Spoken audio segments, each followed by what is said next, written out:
zpět. Sirény trhají ticho měst, v prachu mizí tisíce cest.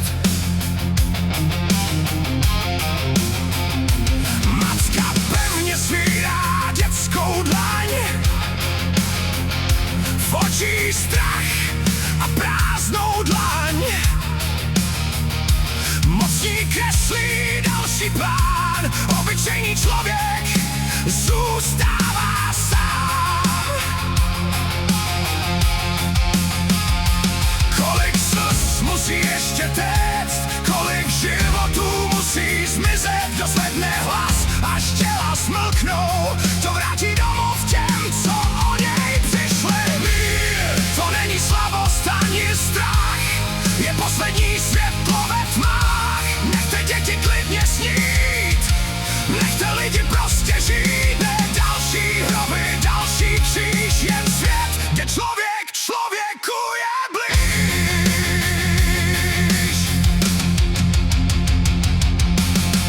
Každý hledá silnější štít, málo kdo chce spolu mluvit. Další zbraň a další zeď, ale kdo zastaví tu smrt? Neznám barvu cizích vlajek, znám jen tváře obyčejných lidí. Krev má všude stejnou barvu, slzy neznají hranice ani jména.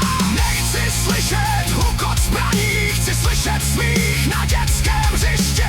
Nechci další jména v kameni, chci, aby se lidé vraceli domů. Až jednou tichne poslední výstřel, snad si svět konečně vzpomene,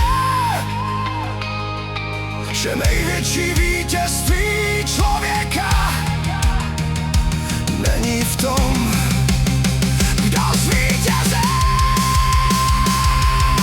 Mír, a zbraně konečně umlknou. Mír, ať nenávist ztratí svou moc. Nechte lásku znovu dýchat, nechte naději cestu najít. Ne další vdovy, další pláč, ale svět, kde každý život má svou cenu. Má svou cenu.